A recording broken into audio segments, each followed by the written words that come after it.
Assalamualaikum warahmatullahi wabarakatuh. Selamat siang, yang terhormat Ibu Enda Ratna Sonya selaku dosen pengampu mata kuliah Antropologi Sosial dan teman-teman semua kelas E. Perkenalkan, nama saya Yuliana sebagai perwakilan dari kelompok 4.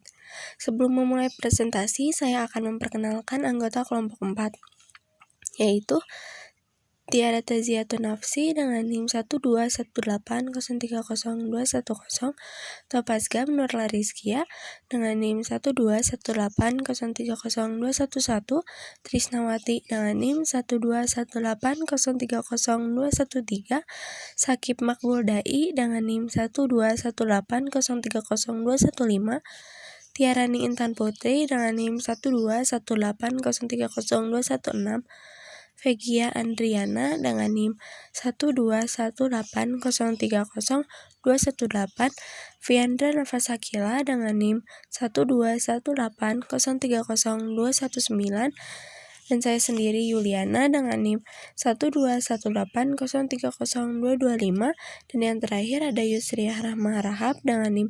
12180300227. Selanjutnya, kami dari kelompok 4 akan mempresentasikan tentang 7 unsur universal kebudayaan Batak. Batak merupakan salah satu suku bangsa di Indonesia. Nama ini adalah suatu tema kolektif sebagai mengidentifikasikan beberapa suku bangsa yang bermukim dan berasal dari Tapanuli, Sumatera Timur, di Sumatera Utara.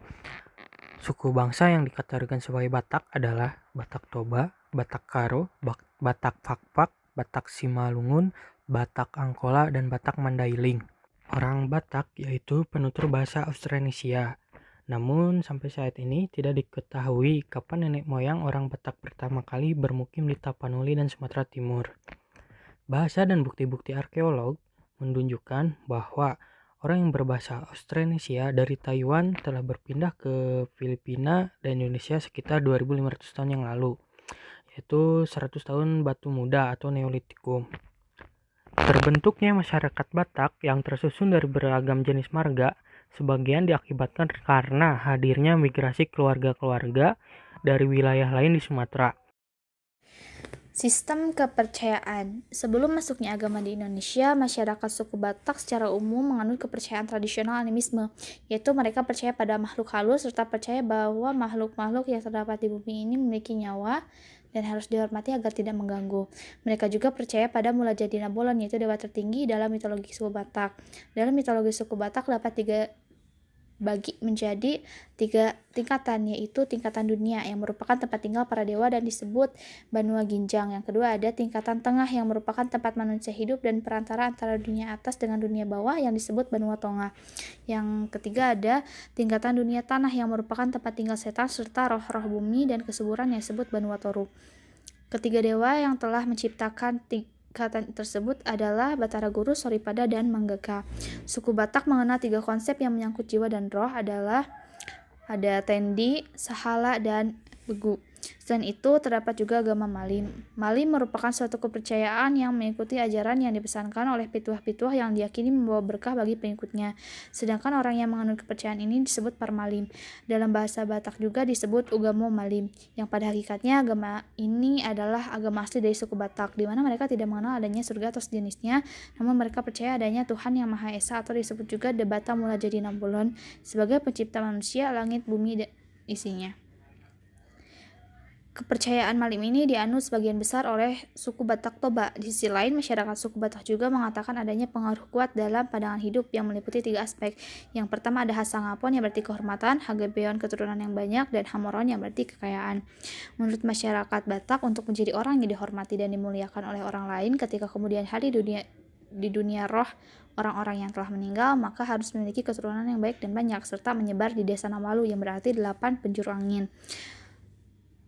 Hari raya agama Malim ini disebut Sipahada yang berarti bulan pertama, yang merupakan hari lahir utusan Tuhan Mula Jadi Nabolon, yaitu Raja Simarimbulosi, yang berarti raja yang penuh dengan penderitaan, yang biasanya dirayakan dalam Balai Partonggoan, yaitu rumah peribadatan yang dilaksanakan pada bulan Februari antara Februari dan Maret.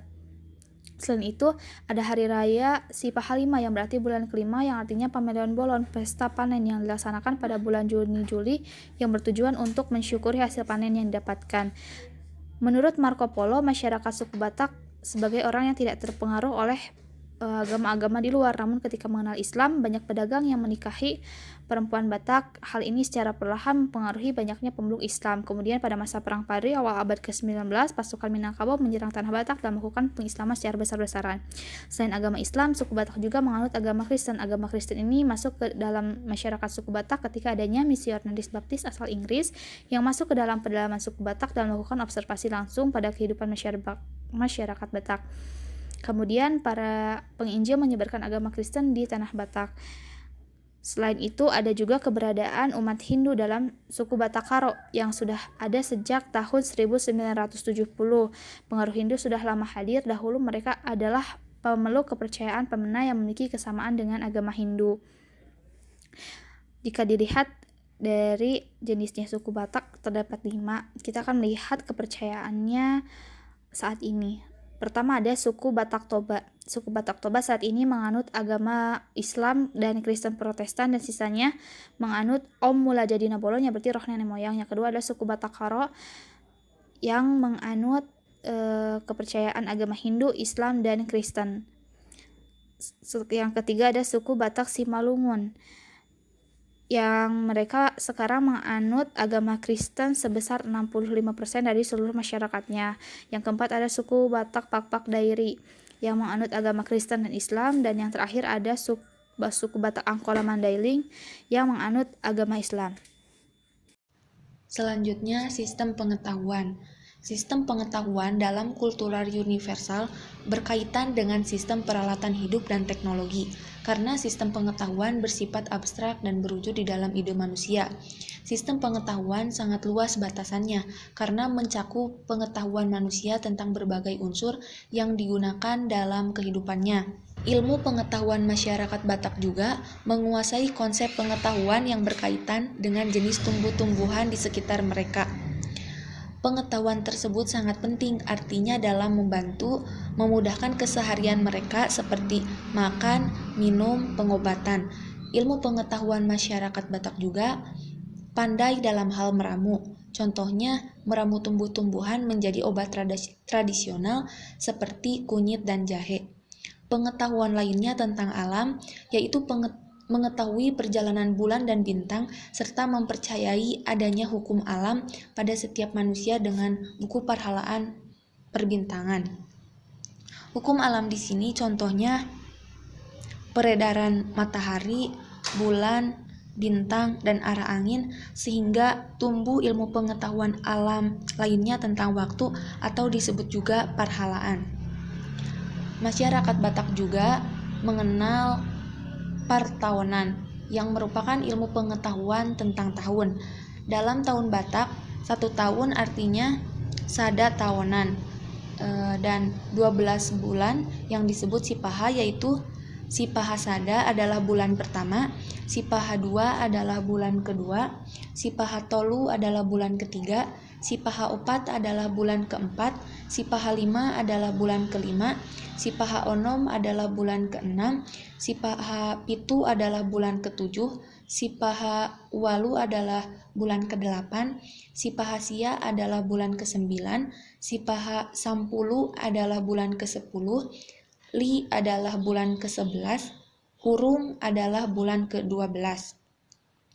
Perbintangan serta peredaran bulan dan matahari itu menentukan arah mata angin sangat erat kaitannya dengan kehidupan manusia. Maka pengamatan untuk itu paling utama pada kegiatan sehari-hari, agar mereka dapat mengetahui kegiatan apa yang hendak dilakukan setiap hari pada waktu yang tepat. Maka para cerdik pandai Batak itu membagi waktu keadaan yang tepat. Dan mata angin dalam masyarakat Batak yaitu Purba artinya timur, Anggoni artinya tenggara, Dangsina artinya selatan, Nariti artinya barat daya, Pastima artinya barat, Manabia artinya barat laut, utara artinya utara, irisana artinya timur laut. Pembagian 8 arah mata angin dalam Batak disebut Desa Naualu. Sistem kemasyarakatan dalam setiap suku masing-masing mempunyai sistem kekerabatan yang berbeda.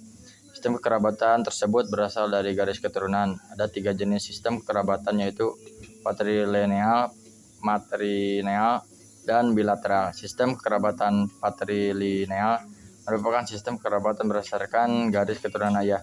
Sedangkan sistem kekerabatan matrilineal merupakan sistem kekerabatan berdasarkan garis keturunan ibu.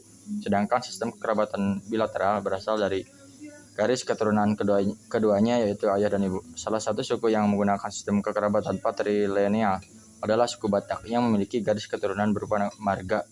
Marga sangat memiliki makna bagi masyarakat suku Batak untuk mempermudah mengetahui hubungan sosial dan kekerabatan di antara mereka.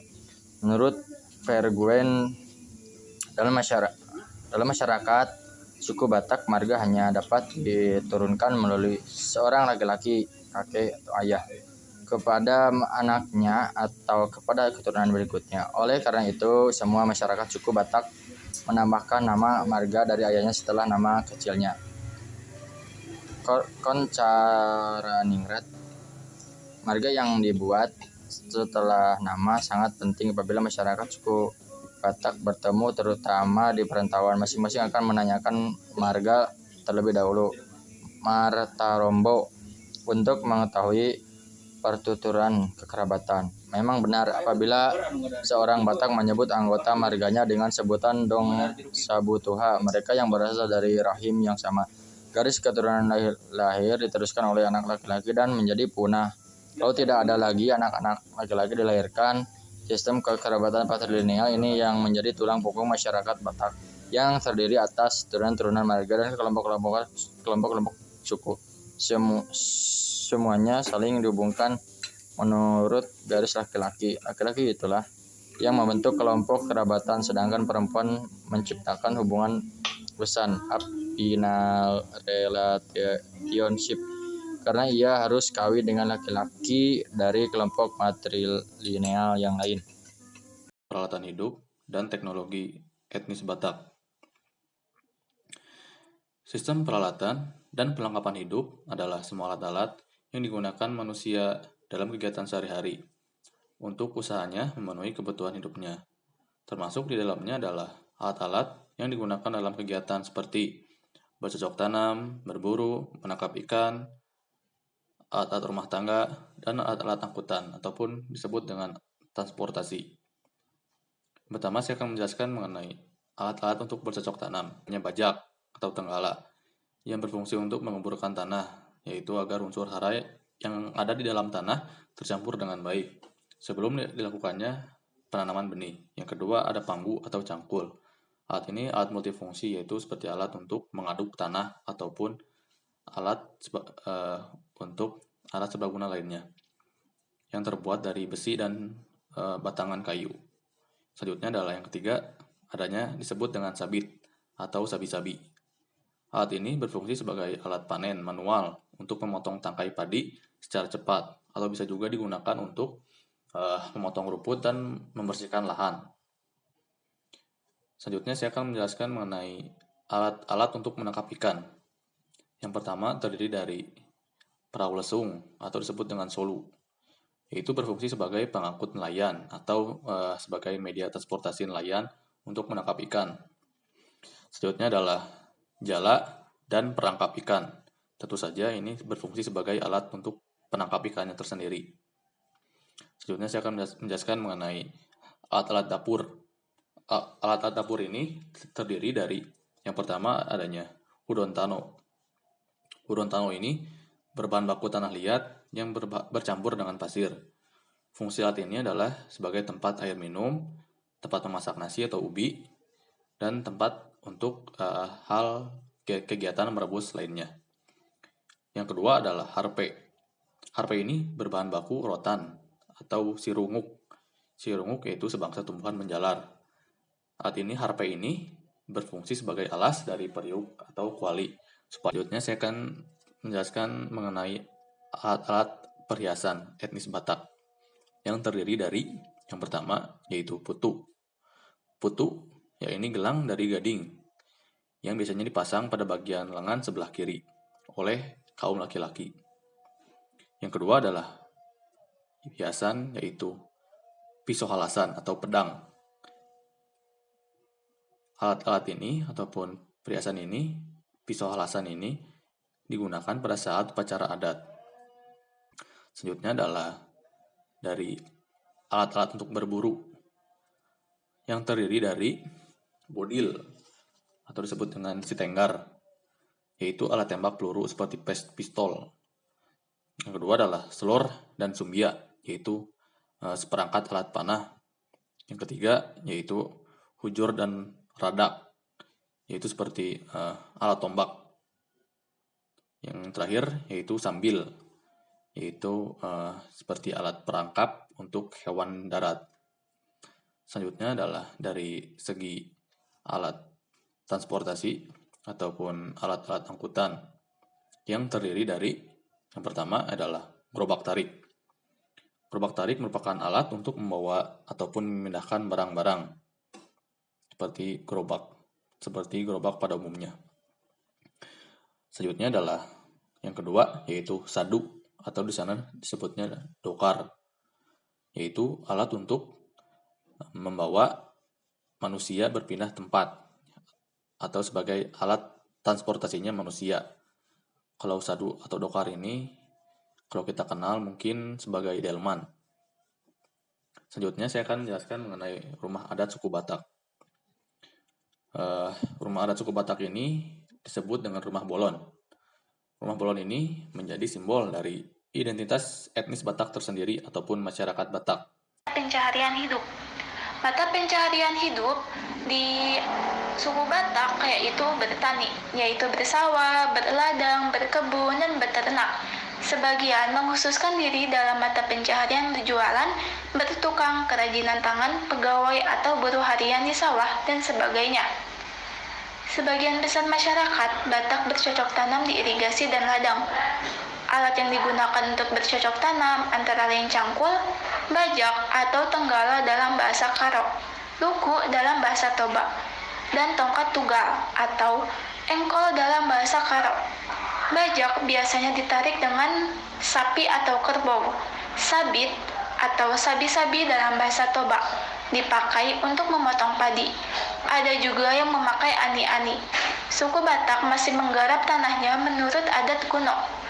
Lahan didapat dari pembagian yang didasarkan marga. Setiap keluarga mendapat tanah tetapi tidak boleh menjualnya. Selain tanah ulayat, adapun tanah yang dimiliki perseorangan. Nah, persawahan pada umumnya diusahakan di lembah-lembah celah-celah, gunung atau bukit yang dapat diairi. Kecuali beberapa wilayah yang tanahnya datar seperti Toba, Holbung, Sipirok, dan Silindung. Tanah Toba pada umumnya terdiri dari bukit-bukit dan batu-batu tandus. Karena itu, sawah, ladang harus diberi pupuk, takal agar tanah menjadi subur. Mengusahakan persawahan berarti menghasilkan beras sebagai bahan makanan utama.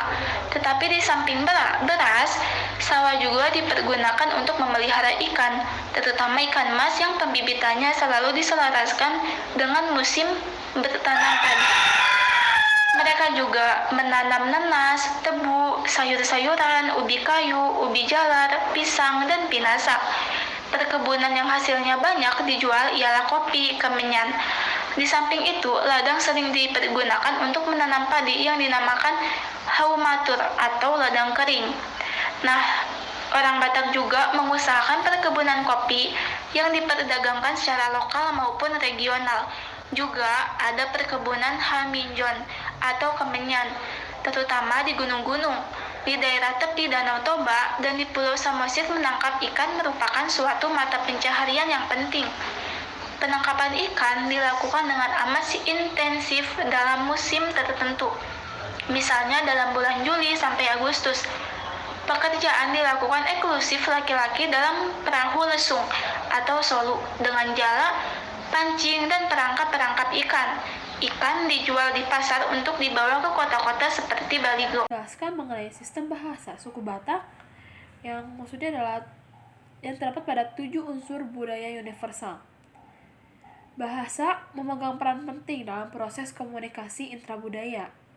Bagaimanapun juga, bahasa adalah inti dari interaksi manusia.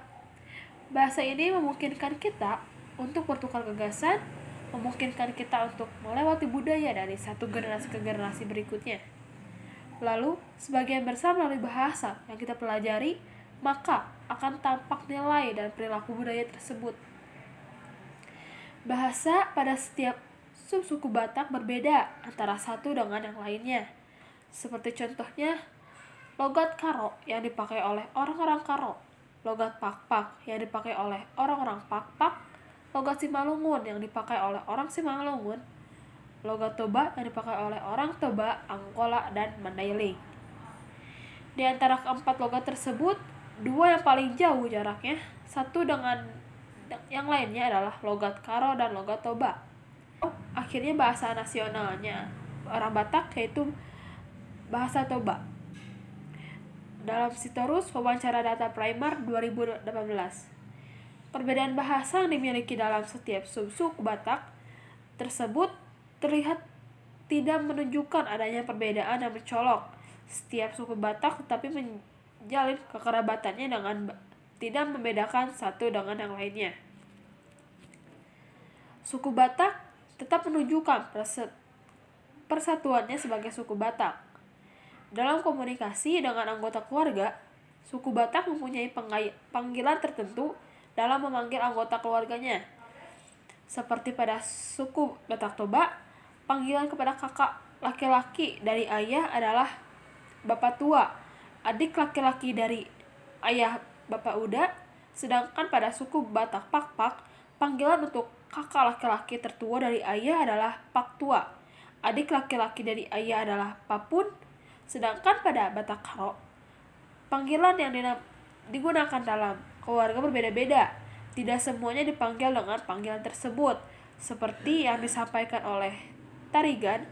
Untuk anak perempuan adalah Ame, untuk anak laki-laki adalah Tonga, sedangkan untuk kakek adalah Bolang. Baik, selanjutnya sistem kesenian. Kesenian merupakan salah satu unsur kebudayaan yang memegang peranan penting dalam kehidupan masyarakat, karena kesenian merupakan wadah bagi manusia dalam bereksplorasi. Kesenian daerah merupakan warisan nenek moyang yang bersifat turun-temurun dari generasi. Tarian yang menjadi ciri khas orang Batak Toba adalah tari tortor. Dengan menari merupakan salah satu kebudayaan Batak yang tertua. Dahulu kala, seni tari menari dihubungkan dengan kepercayaan animisme yang dapat mendatangkan kuasa-kuasa magis. Acara tari menari diadakan untuk memohon kemenangan, kesehatan, dan kehidupan sejahtera kepada dewa-dewa. Acara tari menari diadakan di mana ada orang yang lahir akil balik dan diterima sebagai anggota suku pada saat menikah dan pada waktu sudah mati. Namun sekarang tarian tersebut lagi bersifat animisme, tetapi lebih dimaksudkan untuk mempererat hubungan kekerabatan dalam Liliahan Natulo. Terdapat beberapa seni masyarakat Batak antara lain A. Margondang. Upacara margondang diadakan untuk menyebut kelahiran anak mereka dan sekaligus mengumumkan kepada warga kampung bahwa dia sudah mempunyai anak. Kata margondang merupakan bentukan dari kata dasar gondang atau gendang yang mendapat awalan me atau ber. Margondang menyatakan kata kerja yakni bergendang atau memainkan alat musik gendang. Margondang merupakan suatu kebiasaan masyarakat Batak yang dilakukan dalam suatu upacara tertentu. Tujuan filosofisnya adalah untuk mengukuhkan muatan religi acara tersebut karena merupakan kebiasaan yang diwarisi dari leluhur. Kemudian seni tari atau tortor Tortor adalah tarian Batak yang selalu diiringi dengan gondang atau gendang. Tortor pada dasarnya adalah ibadat keagamaan yang bersifat sakral, bukan semata-mata seni. Tortor dan gondang diadakan apabila upacara penting kehidupan masyarakat Batak. Misalnya, melaksanakan horja atau kerja adat antara lain mengawinkan anak, mertuaek, memandikan atau memberi nama anak, memasuki rumah baru, mengadakan pesta saring-saring atau upacara menggali kerangka jenazah, pesta bius atau mangase taon, upacara tahunan, dan pesta enda gendang atau pesta sukaria.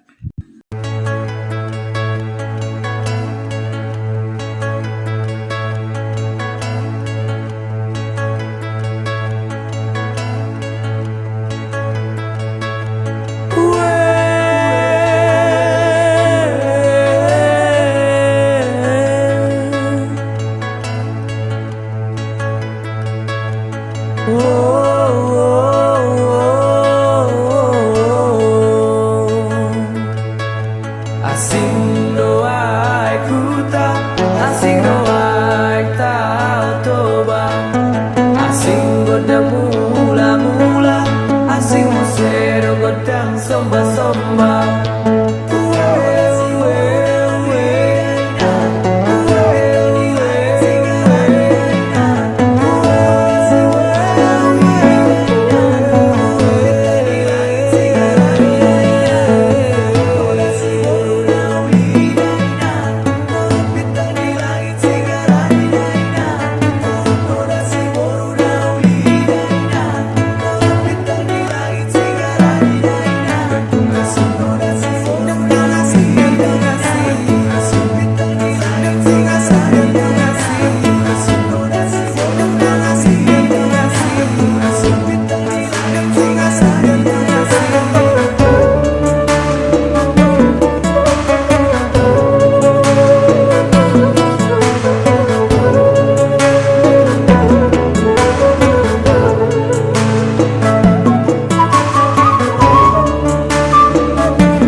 Kemudian seni patung.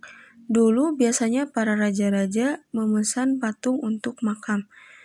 Kehadiran patung pada suku Batak diduga sudah ada sejak lama sekali. Menurut sejarahnya, patung pada mulanya dibuat dari tumpukan-tumpukan batu yang berwujud nenek moyang dengan dasar kepercayaan. Tumpukan-tumpukan batu itu dibuat menjadi sakral yang kepentingannya erat sekali dengan kepentingan kepercayaan masyarakat. Kemudian tumpukan batu itu berkembang terus dan berubah menjadi sebuah bentuk patung. Sesuai dengan perkembangannya dari wujud sakral beralih kepada bentuk yang simbolis memberi rupa wajah manusia dan binatang. Di Tomok, Pulau Samosir, terdapat jalan setapak kecil yang hanya bisa dilalui pejalan kaki.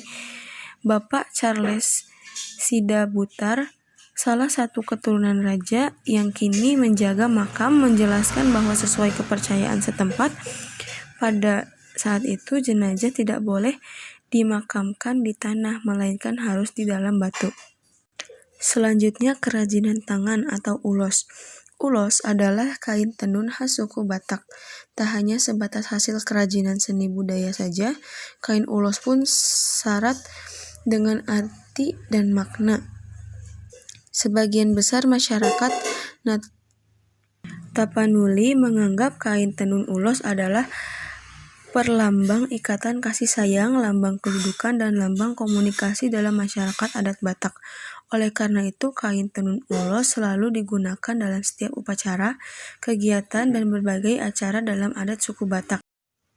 Kesimpulan yang bisa kita ambil dari presentasi ini adalah berbagai macam suku-suku di negara kita, yaitu salah satu dari materi ini adalah suku Batak. Ada ragam budaya tersendiri, misalnya lagu daerah Batak yaitu Sinanggartulo, makanan daerah yang terkenal Bika Ambon, logat Batak yang terkenal dengan suaranya yang tinggi, baju adatnya salah satunya ulos. Ada pula beberapa suku lainnya seperti suku Sunda, suku Jawa, suku Betawi, dan lain-lain. Berbagai macam ragam dan budaya daerah masing-masing suku di Indonesia, mulai dari bahasanya, logatnya, keseniannya, makanan daerahnya, budaya-budaya, tempat sejarahnya, baju adatnya, dan lain sebagainya. Dan kita sebagai warga negara dari manapun kita berada, sukunya kita harus saling tetap menghargai dan saling tolong-menolong. Segitu saja presentasi dari kami. Mohon maaf apabila ada kesalahan dalam pengucapannya. Sekian, wassalamualaikum warahmatullahi wabarakatuh.